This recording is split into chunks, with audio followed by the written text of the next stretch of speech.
오늘 열왕기하 7장 18절에서 20절 말씀을 통해서 말씀 앞에 겸손한 자, 말씀 앞에 겸손한 자, 이런 제목으로 은혜를 사모하도록 하겠습니다. 이 엘리사 선지자의 사역 중에 열왕기하 6장 그리고 7장에서 살펴보면 이 엘리사 선지자는 이 아람 왕, 지금의 그 시리아 지역의 아람 왕이 공격해 오려고 이 계획을 세우고 또 이제 군사 회의를 하고 진행을 하기만 하면 이제 선지자가 이스라엘 왕에게 어디에 가서 경비하십시오. 미리 알려 주어서 이 아람이 이제 싸울 수가 없는 누군가가 내통한 것 아닌가 이런 식으로 이제 회의를 열어서 추궁했을 때에 누가 알려주는 것이 아니고 이스라엘에는 이 선지자 엘리사가 있어서 이 방에서 이야기하는 것까지 은밀하게 이야기하는 것까지 다 이렇게 왕에게 알려주어서 방비합니다. 그러니까 그러면 그 선지자를 잡아오면 되겠구나 해서 엘리사 선지자를 잡아오도록 군사를 보내게 됩니다. 그래서 그 선지자를 잡으러 간 군사들이 엘리사를 잡으러 왔을 때 엘리사가 이제 눈을 어둡게 해서 사마리아 성, 이스라엘 군대가 주둔해 있는 쪽으로 다 데리고 가서 왕이 죽일까 했을 때 죽이지 못하게 하고 먹을 것, 마실 것을 주어서 살려 보내라고 합니다. 이렇게 이 죽을 목숨을 살려줘서 돌려보내니까 한동안은 침략하지 못하고 안정되게 살 수 있게 되어졌습니다. 하나님께서는 이렇게 자기 백성들에게 무조건적으로 끝까지 사랑을 베풀어 주시지는 않습니다.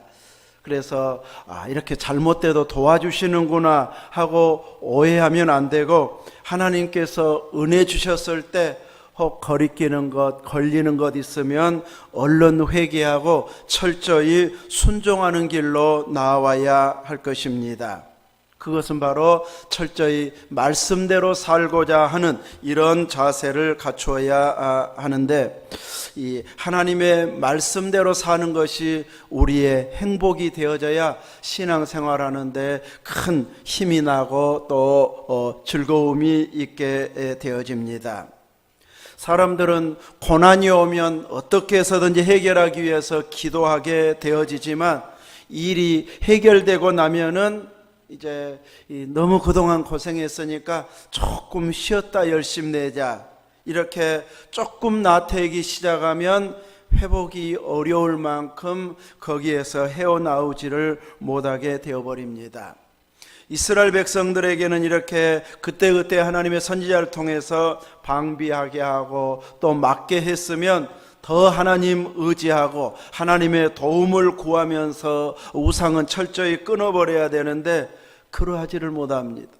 그러다 보니 다시 한동안은 공격 안 하다가 다시 또 아람이 다른 지역에서 이렇게 계속 공격을 해오게 되는데 이 아람 왕 베나닷이 사마리아를 공격하게 됩니다. 그동안에는 번번이 실패하다 보니까 이제 이번에는 속전속결이 아닌 장기전을 펼치게 됩니다. 여러분 나름대로 한번 사마리아 성을 그려보시기를 바랍니다. 네모로 그리든 동그라미로 그리든 아마 사마리아 성이 이렇게 있다 싶으면 이제 거기에는 왕의 군대가 주둔하기 때문에 금방 이렇게 정복할 수는 없습니다.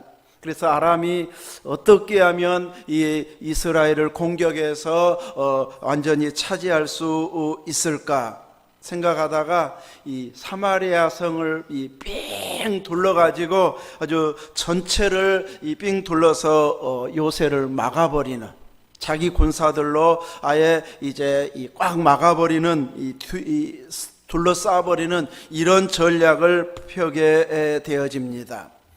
옛날은 주로 이제 높은 성에다가 이제 성지를 쌓곤 했었는데 이 적들이 오는지 안 오는지 볼 수 있는 이런 위치에서 성을 잡기 때문에 쉽게 공략을 하지 못합니다.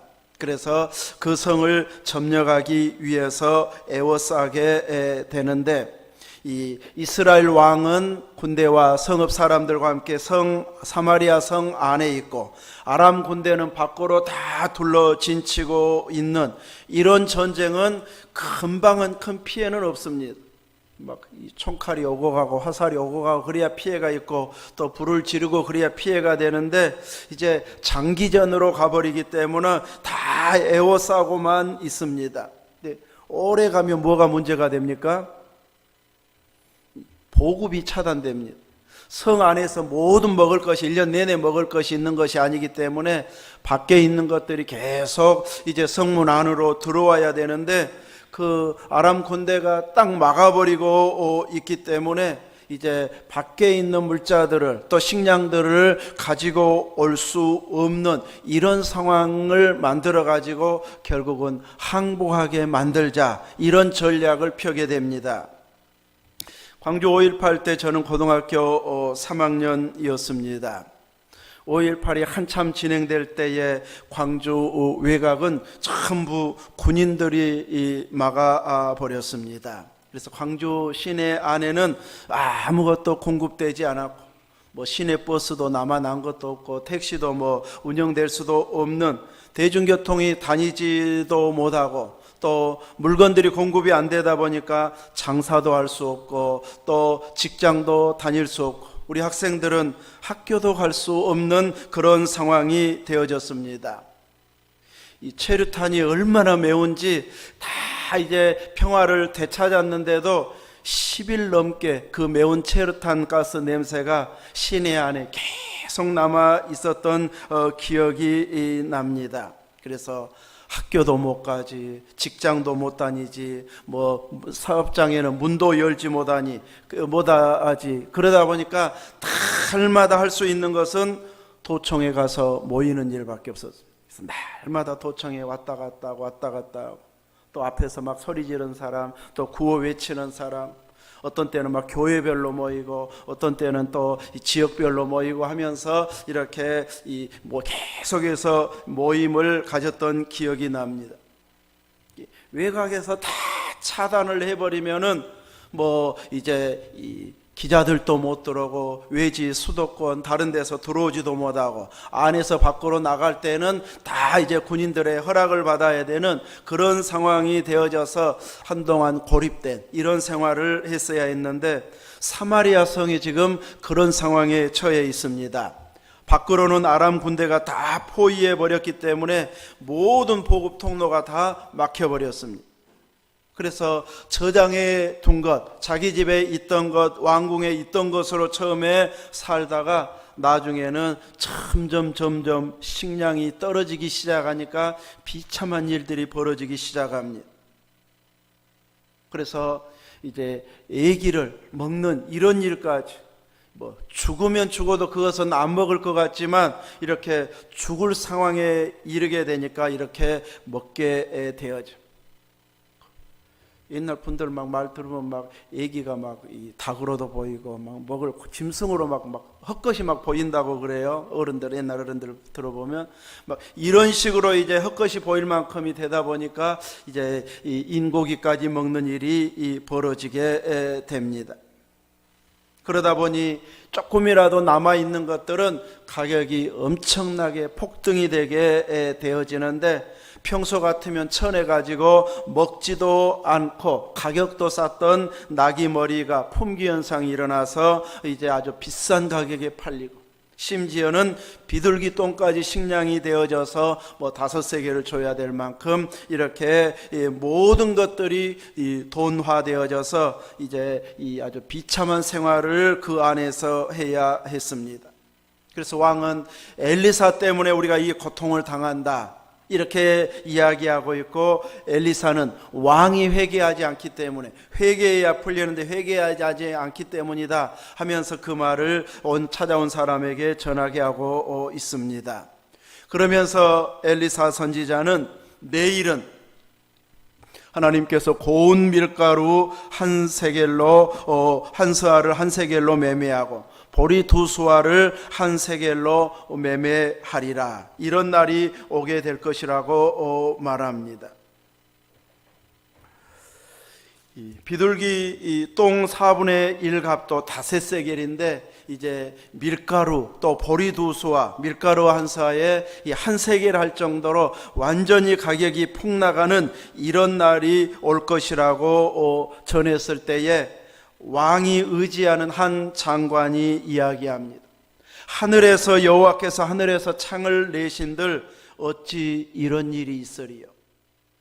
지금 아주 가격들이 다 폭등했는데 폭락할 그런 이 환경은 도무지 올 수도 없는데 이건 이상한 이야기를 한다고 하면서 여호와께서 하늘에서 창을 내려가지고 막 밀가리를 쏟아지게 하고 보리를 쏟아지게 한다 할지라도 그 가격에는 살 수 없다고 무시합니다. 그랬을 때 엘리사 선지자는 네가 네 눈으로 직접 볼 것이다. 그러나 먹지는 못할 것이다. 이렇게 이야기합니다. 열왕기하 7장에서 왕이 등장하기는 하지만 6장과 7장에서는 이제 6장에서는 왕이 말하고 7장에서는 직접적으로 왕이 언급하는 말은 없고 장관 이야기만 나오고 있습니다. 자, 세상 기준으로 본다면 이제 왕이 의지할 만한 장관이 높아 보일까요? 하나님의 사람이 높아 보일까요? 세상 기준으로 보면 장관이 높아 보입니다. 왕이 신뢰하고 어깨를 의지할 정도면은 그만큼 믿는다는 겁니다. 왕은 누구한테 독사를 당할 수도 있습니다. 반란이 일어날 수도 있습니다. 그래서 음식을 하는 사람이나 가까이에서 이렇게 경비 서는 사람은 믿을 만한 사람들 중에 가까이 세워야 됩니다. 하루아침에 군대 왔는데 네가 왕 가까이서 이제 보초 서라 이렇게 할 수는 없잖아요. 계속 훈련 과정을 통해서 최고의 무술, 그 다음에 어떤 말을 해도 대답하고 전략을 말해줄 수 있는 똑똑하고 유능한 자가 왕의 곁에서 이제 항상 가까이에 있게 되어질 것입니다. 왕이 그 손을 의지하는 장관이라고 할 정도가 되면은 이제 아주 최고의 자리에까지 올라서는 왕이 최고로 신임하는 유능한 인물이라고 할 수 있습니다. 엘리사는 이런 대단한 인물에 비하면은 화려한 지위도 아니고 먹을 것이 그렇게 넉넉한 정도도 아니고 이 엘리사가 부리고 있는 사람은 사환 게하시 한 사람일 정도로 형편도 그렇게 넉넉지 않는 모습입니다. 나만 장군이 와서 고침받고 돌아갔을 때 이제 여러 가지 보답품을 준다고 해도 엘리사 선지자가 거절해 버립니다. 그랬을 때 사환 게하시가 몰래 내가 쫓아가서 기어이 받아오겠다. 자기가 살고 있는데 형편이 넉넉하고 여유가 있으면 그런 욕심 생길 필요도 없습니다. 그런데 이제 먹을 것도 입을 것도 넉넉치 않은데 준다는데도 고쳐주었으니까 당연하게 받을 수도 있는데 왜 안 받지 하면서 이제 떠나간 뒤에 몰래 뒤쫓아가 가지고 선지생도가 둘이 왔는데 필요한 것 좀 달라고 합니다 해가지고 뭐 옷을 달라 또 돈을 달라 해가지고 가져오게 되는데 옷 한 달란트와 은 한 달란트 옷 2벌을 달라 이렇게 요구했는데 훨씬 더 많이 주기는 했지만 이제 여유가 있었다면 이렇게 거짓말해서 요청할 필요도 없을 것입니다. 그만큼 생활고에 시달리고 있는 이런 어려운 생활이라고 할 수 있을 것입니다. 이렇게 두 사람만 세상적으로 비교한다면 왕이 의지하는 장관이 훨씬 높은 지위에 있고 또 경제를 알고 나라 돌아가는 것을 다 알고 있는 사람은 그 사람입니다. 그 사람이 지금에 처한 상황을 볼 때에 밀가루, 보리 가격이 이렇게 폭락한다. 이것은 있을 수 없는 일입니다. 경제를 몰라도 너무 모르고 또 식량이 지금 얼마나 떨어졌는지 이제 엘리사가 너무 몰라가지고 지금 헛된 이야기하고 있다 싶으니까 이제 그가 지적하는 말은 여호와께서 하늘에서 창을 내신들 이런 일이 일어나겠느냐 하면서 그런 일은 있을 수 없다고 무시합니다. 개인적으로 엘리사 선지자가 하찮아 보여도 그 입에서 나오는 말은 하나님께로부터 받은 말이면 자기 세상 지위가 아무리 높다 할지라도 하나님의 사람이 말을 할 때는 귀를 기울였어야 되는데 나라를 알고 경제를 알고 지금의 형편을 알고 또 이 아람 군대가 얼마나 치밀하게 지금 밖에서 막고 있는가 이것을 다 알고 있기 때문에 그 가격에는 살 수 없는 이런 식량인 것을 알고 완전히 무시하고 대답을 하고 있습니다. 그러나 우리가 기억해야 할 것은 아무리 또 화가 나고 상황이 어려운 상황이라 할지라도 우리들은 이 하나님의 말씀이 나왔을 때는 그 말씀을 대적하는 위치에는 절대 서 있어서는 안 된다는 것이죠. 다른 것은 다 유능해도 우리가 하나님의 말씀을 넘어서서 하나님 말씀보다 더 옳게 살아가고 하나님의 말씀이 틀렸고 내 행동이 옳습니다, 이럴 사람은 세상에 한 사람도 없습니다.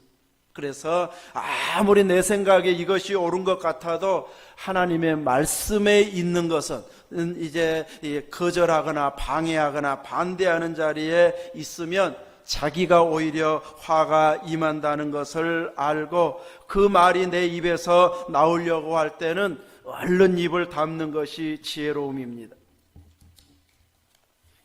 자동차는 급제동을 하게 되면은 이제 자동차에 별로 도움이 되지는 않습니다. 그 자동차 성능이 점점 떨어지게 되는데 우리가 하나님의 말씀을 대적해서 내 입에서 말이 나오려고 할 때는 급제동을 해야 됩니다. 그 말이 내 입에는 절대 안 나오다. 이제 막 입까지 나오려고 해도 기어이 막아내서 아무리 화나도 이 말만큼은 하지 말자 해서 이 장관 같은 이 말이 입에서 나오지 않도록 절제를 해야 지혜 있는 믿음의 사람입니다. 하나님께서는 사람이 상상할 수 없는 방법으로 그 사태를 해결하실 수 있는 능력의 하나님이십니다. 엘리사 선지자에게 말씀을 주셨으면 그 상황으로 지금의 현재의 상태로 보아서 그런 일은 일어날 수도 없는 불가능한 일인 것 같아도 하나님은 가능케 하시는 분이십니다.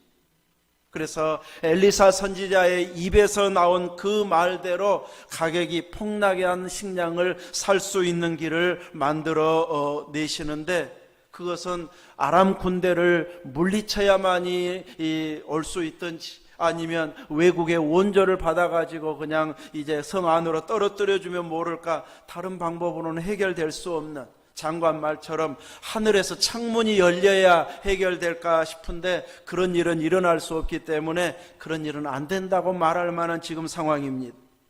그런데 하나님은 그 일을 이루시는 데 있어서 최고의 유능한 장군들을 보내가지고 식량난을 해결하게 한 것이 아니라 말씀에 보면은 가장 힘없는 4명의 나병 환자를 통해서 하나님의 약속을 이루시는데 그들이 정보를 전달해 주게 하고 있습니다. 나병 환자들은 성읍 안에서 살지도 못합니다. 부정한 병이기 때문에 성읍 안에서 살지도 못하고 또 아람 군대 쫓아갔다가는 이스라엘 사람이라고 또 죽임당할 수 있는 이런 상황에서 이제 구걸하고 다니다가 앞뒤로 다 막혀버렸기 때문에 성 안으로 들어가 봐야 식량난에 누가 음식 줄 사람도 없고 또 아람 군대에 찾아가면 적군이라고 또 죽일 것 같고 이런 상황에서 난처해 있다가 이제는 굶어 죽을 수밖에 없는 상황이 되어졌습니다. 성읍에 들어가도 줄 식량이 없어서 들어가나 마나이고 이제 우리가 아람 군대에 가서 항복해서 먹을 것이나 얻어오자 이런 마음으로 4명이 아람 군대 진영으로 들어가게 됩니다. 주면 사는 것이고 또 주지 않으면 어차피 죽을 목숨이니까 이제 안 주면 굶어서 죽고 안 주면 걸에서 죽고 또 여기 있으면 굶어서 죽으나 가서 죽으나 똑같다. 그러니 일단은 가서 달라고 해보기나 하자. 용기를 내 가지고 아람 군대에 들어가게 되어졌는데 그 전날 밤에 하나님께서 이 엄청난 군대 병거 소리, 말소리, 큰 군대 소리가 아람 군대의 귀에 들리게 합니다. 자기들 군사들 병력을 가지고 있는 그런 말이나 병거 소리보다도 훨씬 더 어마어마한 큰 소리, 그래서 자기들 군대보다도 더 많은 군대가 지금 쫓아오고 있구나 느낄 만큼의 엄청난 소리가 그들의 귀에 들려오기 시작합니다. 그러니 어떤 생각을 하겠어요? 안에서는 지금 도저히 그 소리를 낼 수 없는 소리이고 지금 저 멀리서 그 소리가 들려오는데 틀림없이 이스라엘이 우리에게 당할 것 같으니까 햇사람이나 애굽 군대에 돈을 주어가지고 자기들 도와달라. 돈 주고 지금 군대를 동원해서 우리를 치게 한 것이다. 그래서 그 군사들이 지금 오니까 이런 큰 소리가 나는구나 하고 놀래가지고 다 도망가 버렸어요. 그동안 장기전을 벌이려고 놔두었던 식량이고 무기고 옷이고 다 버려두고 아주 급하게 도망을 갔는데 4명의 나병 환자들이 가서 보니까 군사들은 없고 먹을 것이 천지에 있고 옷이니 보물이니 이런 거 막 다 이제 감추면서 이제 생각해 보니까 이렇게 좋은 날, 아름다운 소식이 있는 날 우리만 이렇게 잘 먹고 잘 가지고 숨겨놓고 침묵하고 있다면 밝은 아침에 이제 이 소식이 알려지게 되면 우리들은 죽는 것 아니냐. 그러니 우리가 먼저 알리자 해가지고 이제 이 아람 군대가 다 도망가고 식량이 이렇게 엄청나게 남아 있습니다 합니다. 근데 그 성 안에 말은 5마리밖에 안 남아 있었어요. 아람 군대하고 싸워야 되는데 말 5마리로 무슨 싸움이 되겠습니까?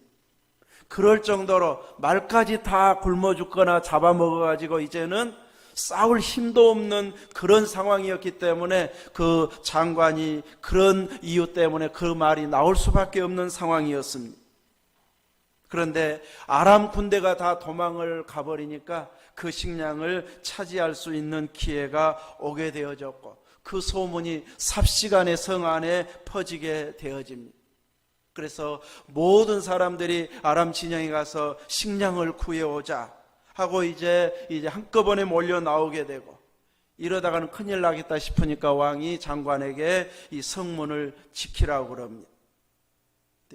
굶어 죽을 상황에 밖에 가면 식량이 있는데 질서 지키라고 하면 질서 지키겠습니까? 차근차근 나가라고 가지겠습니까? 또 언제 떨어질지 모르는데 일단은 내가 가서 가져와야 됩니다. 그러다 보니까 누가 지시해도 귀에 들어오지도 않습니다. 그래서 한꺼번에 밀려 나오다 보니까 문 지키고 있던 장관은 깔려 죽어버립니다. 사람들 한꺼번에 몰려 나오니까. 믿어지지 않는 상황이 벌어져서 이렇게 엘리사 선지자가 예언한 대로 값싼 가격의 식량을 사서 이제 다시 살 수 있는 길이 열려졌는데 단 한 사람만 죽어가는 하나님의 말씀을 대적했던 그 장관만 눈으로 보기만 했지 실제로 누리지는 못하는 이런 불쌍한 모습이 되어져 버렸습니다. 우리는 이런 말씀을 통해서 누군가 욕을 할 수 있고 비난할 수는 있지만 하나님의 이름까지 넣어가지고 비난하면 자기가 손해가 돼버립니다. 그것은 그 순간부터는 이제 상대와 싸우는 것이 아니고 하나님과 싸우는 꼴이 되어버리기 때문입니다. 그래서 우리는 아무리 속상하고 힘들어도 아무튼 하나님을 향해서 또 하나님의 일을 하는 것을 향해서 반대 소리를 내지 않도록 방해하는 소리를 내지 않는 것이 지혜 있는 자인 것을 알아야 할 것입니다. 믿어지지 않는 상황에서도 말씀대로 되어진다는 그것을 오히려 믿어야 하나님 주신 복을 누릴 수 있게 되어집니다. 믿어지지 않는 상황에서도 하나님의 말씀을 믿기 시작하면 그 어려운 상황이 그 믿음 때문에 극복할 수 있게 되어집니다. 그 힘들어가고 낙심할 수밖에 없는 상황이 믿음이 생겨나면은 역전의 역사가 일어나기 시작합니다.